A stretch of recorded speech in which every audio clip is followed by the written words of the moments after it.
wasiirka wasaaradda warfaafinta iyo wacyigelinta ee dalka Jamhuuriyadda Soomaaliland Cismaan Cabdilaahi Saxardiid Cadaani ayaa maanta shir jiraayad oo ku qabtay aqalkan madaxtooyada ee magaalada Burco ayaa waxa uu kaga jawaabay eedeymo culus oo guud ahaan gudoomiyaha xisbiga mucaaradka ah ee wadani uu soo jeediyay idaacadda qaranka ee raadiyo Hargeysa iyo TV-ga qaranka oo uu ku tilmaamay inay xasuuq baan ka geysteen dalka Jamhuuriyadda Soomaaliland wasiirka wasaaradda warfaafinta iyo wacyigelinta ee dalka Jamhuuriyadda Soomaaliland ayaa wax laga xumaado ku tilmaamay hadalkaasi ka soo yeeray gudoomiyaha xisbiga mucaaradka ah ee wadani Cabdiraxmaan Maxamed Cabdilaahi Ciro wuxuu gudoomiyuhu idaacadda raadiyo Hargeysa waxa weeye waa idaacadda ruwaanta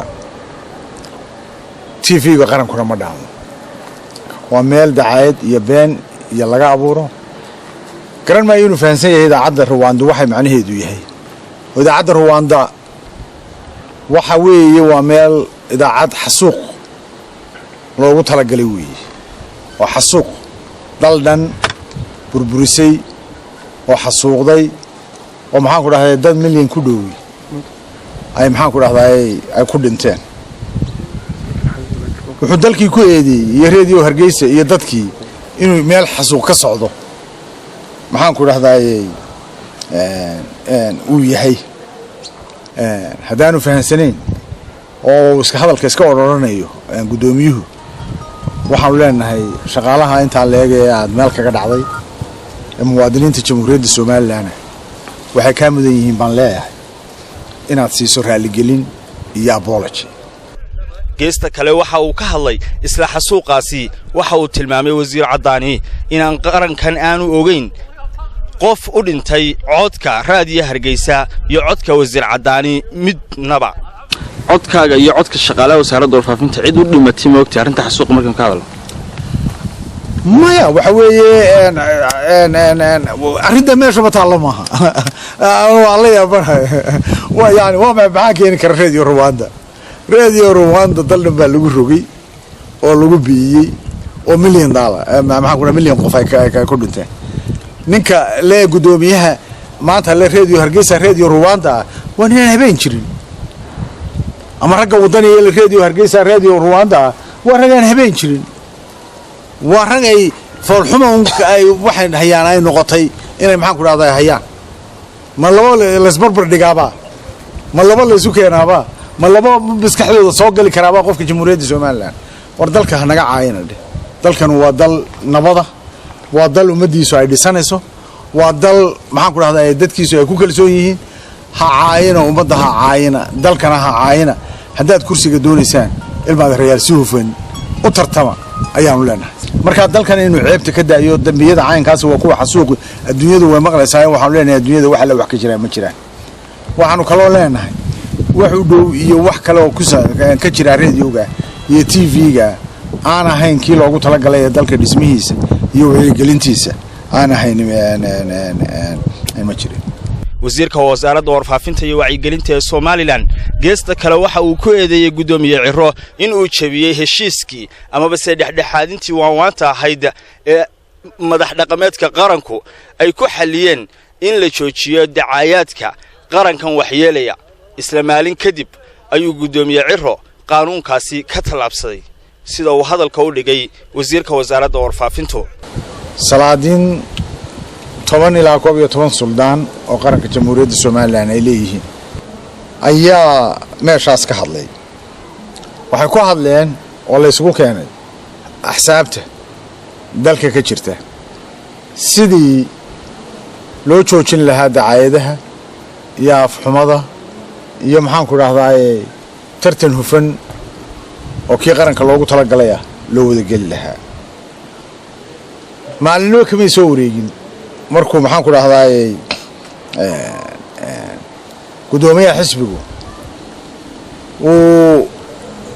arrin lala yaabo oo dalkana dib ku ah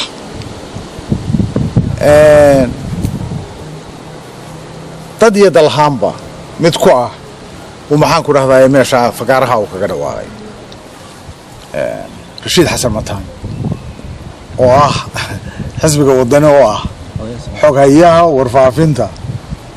Soomaaliland oo dhan buu la gudoomiyaha uu cadhawday وعلينا كانوا ما تحسوق إنه يضينا هنا ميو عروني دي يا مسوحنا ووحو كتلا قلي وقرشك عليه أيات شره أو أي وضان متى كلوا عن الكلام لا عبد الرحمن دسين ومهل شريني يا وحنكو ويا ترى ياسين يا ما dadkii ku soo biiray cusbay anaga naga soo cararayba ragiide siilaayeen doonayeen cawaraan maxaan ku dhahdaa inqilaabka ku sameeyay ma ragiiba doonayeen dalkan waa qaar ka mid ah kulli miyaa rabo waxaan ku soo kordhiyay la hawl cusub weeyaan taniyo maxaan ku dhahdaa aan ciro weligeed aan hore loogu aragay ma mid cusub oo ay maanta hawlo kale ku galayaan oo dalkan ay ugu tala galeen ba waxaan leeyahay ummadda jamhuuriyadda Soomaaliland meel kasta ay joogaan inay ka feejignaadaan hadallada dhiilada leh ee xisbiga wadani ka soo baxaya hadallada aan macna lahayn hadallada qabaa'ilka ku dheehan yahay hadallada maxaan ku raahdaa waxaan dalkan u joogin xasuuqa iyo waxaan ay akhriyaan waxa shaa lillaah anaguna aan ku jirin dalkana aan ku jirin hada soo gareemaysi ama carood ama caroon ninka musharax madaxweynenimo u socday doonaya kursiga inuu ku fadhiisto oo ummadda uu xaq u noqdo cadaalad u noqdo warda nin cil qaba ma inuu noqdo maaha nin cil qaba oo wax ku jiraan ma aha horta waa nin ummadda aaminsan in laga heshiiyay wixii dhacay maalmihii madoobay qaloocanaa civil warki in laga heshiiyay waa inuu noqdo horta ninka kursiga ku fadhiisanaya oo aaminsan oo qirsan inuu dalkan iyo dadkanu maxaan ku dhahdaa horumaray aniga hadday timaado oo uu socdo oo qorsheedu yahay wuxuu xasuuqayo ugu sheegay reediyoga iyo awlaha warkan shaqaalaha ka soo koow aniga ay tahay xaasha anagu dhaqankaana ma naqaano kuma jirno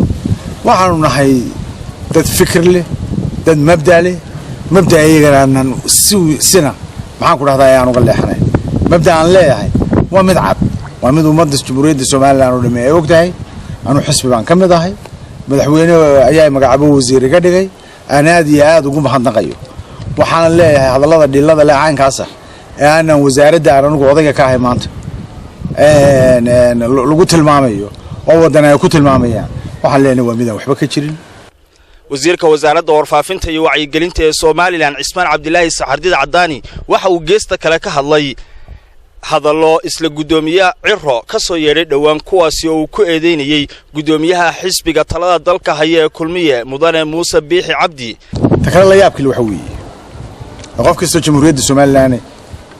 ay tahay inuu isweydiiyo wali ummadda jamhuuriyadda Soomaaliland dadka jooga oo dhan maskaxdooda ay garan lahayd nin gudoomiyaha baarlamaanka jamhuuriyadda Soomaaliland maxaan ku dhahdaa ninkii baarlamaanka ninkii saddexaad ee ugu madaxda ahaa madaxweynena u taagan musharaxnimo waxa markuu hadalka ka soo baxaya uu yahay hadal dhiila leh xabaalo la soo qoday oo la soo qofayo oo ka soo hadlayo qabaayil uu ka hadlayo hebel baa wax dilay oo uu ka hadlayo maanta oo ugu daran yahay uu leeyahay xasuuq uu ku eedeynaya dalka maxaa gudoomiyahan u diidan luqadda wanaagsan ee ummadda jamhuuriyadda Soomaaliland ay ku wada hadlayso ee sukaanka ee isku dhiska leh ee maxaan ku dhahdaa ay tahay inay sukaanto haddaanu salaadiintii maqlayn oo aanu qabsoomin oo raggii uu la galay salaadiinta ee ummadda u joogay ee shalay markay wada shireen maalintii ka dambeysay uu haddana intuu yaani sidii aan waxba dhicin wuxuu doono ku hadlayo oo kii ugu weynaa uu ka hadlayo wax la yaab kale waxa weeye ummadda isweydiinaysaa waa maxay qorshaha xisbiga wadani iyo gudoomiye Ciro ay wadaan ee ay marna u leeyihiin xabaalaan soo qofaynaa oo waanu garanaynaa xabaalaha halkii jiray ay marba wuxuu qayaan wixii ummaddu ay ka heshiisay ee foosha xumaa ee maalmaha madoowaha waxa ay ku kalifayeen inuu xoqo ee uu ku dheeraado ee maxaan ku dhahdaa qabyaalada leh ee foosha xunta leh ee maxaan ku dhahay imankana uu xasuuqba u bedelay aniga waa arrin iga fijiisay laakiin waan garanayaa waxa ku kalifaya waxa weeye waa xisbi neefti halka ay ka gurayso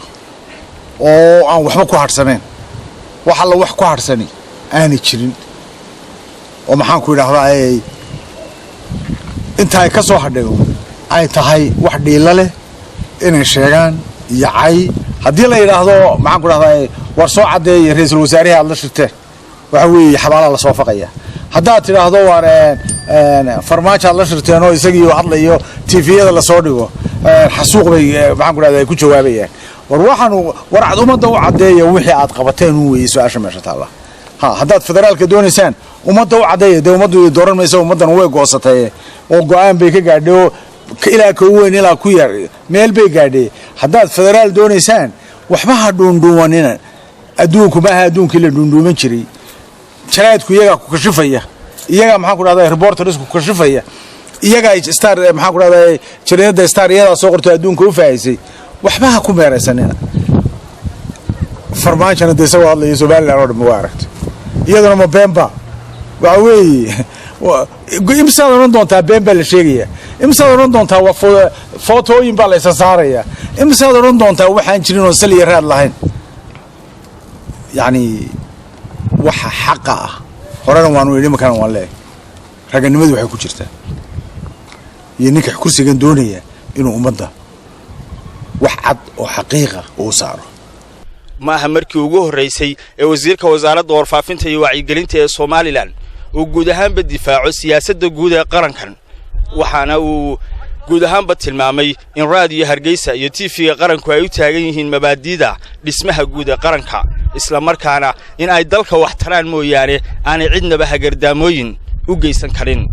waxa uu mahad celiyay shaqaalaha guud ee TV-ga qaranka iyo raadiyo Hargeysa iyo guud ahaanba wasaaradda warfaafinta oo uu ku tilmaamay halgamayaal qarankooda u hora waqti badan iyo dadaalba waa Cabdi Sattaar Sabri TV-ga qaranka Soomaaliland Burco